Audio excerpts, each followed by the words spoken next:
এর মধ্যে আমি পরিমাণ মতো তেল দিয়ে দিলাম একটুখানি, দিয়ে দিচ্ছি লাউ পাতা, সব লাউ পাতা দিয়ে দিই, ধনিয়া পাতা, রসুন, পেঁয়াজ, কাঁচা লঙ্কা সব দিয়ে দিব, দিয়ে দিব সব মতো লবণ, আর দিয়ে বসিয়ে দিব। এদিকে শাকটা হয়ে আসছে, একটা ভর্তা করবো তাই আমি নিয়ে দিচ্ছি বাটার জন্য। পাটাতে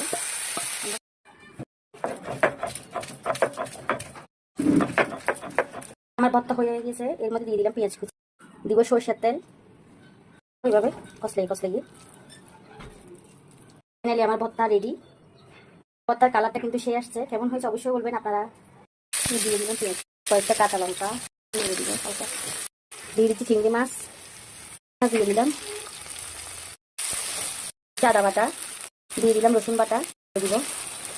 যে একটা ঘ্রাণ বের হয়েছে, কি সুন্দর ঘ্রাণটা। এর মধ্যে দিয়ে দিলাম মিষ্টি কুমড়ার আগা, মিষ্টি কুমড়ার আগা, বরবটি, আলু, যে যার যেটা পছন্দ সেটা দিতে পারেন। সব দিয়ে দিচ্ছি হলুদ গুঁড়া, ধনের গুঁড়া, শুকনো লঙ্কার গুঁড়া, যেহেতু এটা শাক একটু বেশি করে দিছি, যে আমরা যেরকম ঝাল খান সেরকম দিবেন, আমি একটু ঝালটা বেশি দিচ্ছি। জিরের গুঁড়া করে নেড়ে দিব, দিয়ে দিচ্ছি স্বাদ মতো লবণ, ঢাকনা দিয়ে বসিয়ে দিব। তরকারিটা মনে হয়ে আসছে, কি সুন্দর সবুজ সবুজ। এটা কে কি বলবেন অবশ্যই, মিষ্টি কুমড়ার আগা, অনেকে বাংলা কদুর আগা বলে। নেড়ে দিব, যেরকম জল পছন্দ করেন সেরকম জল দিবেন। আমি একটু শুকনো শুকনো করে রাখছি। আমার রান্নাটা প্রায় হয়ে আসছে, কিছুক্ষণ পরে নামিয়ে নিব। একটা বলক আসার পর রান্নাটা হয়ে গেছে, এখন নামিয়ে নিব। এখন খাবার পালা, রান্না তো শেষ। কীভাবে ঘাম দিয়ে দিয়েছে রান্না করতে করতে, তো খেয়ে রিভিউ দিব, ঠিক আছে? আপনারা কে কী দিয়ে খাবেন অবশ্যই বলবেন আমাকে। কিন্তু আমরা হচ্ছে মাছে ভাতে বাঙালি, আমরা সব খেতে পারি। এর মধ্যে মিষ্টি কুমড়া দিয়ে, আর আগে রান্না করছি এটা বরকটি দিয়ে, চিংড়ি মাছ দিয়ে ভর্তা, এদিকে লাউ পাতা ভর্তা, শুকনো মরিচ, মাছ ফ্রাই, আর এদিকে হচ্ছে টক। এখন খাওয়া শুরু করে দিব।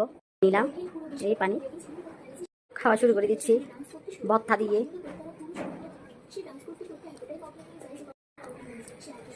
ভর্তা কিন্তু শেষ হয়েছে, আপনার বাসার মধ্যে একবার ট্রাই করে দেখবেন।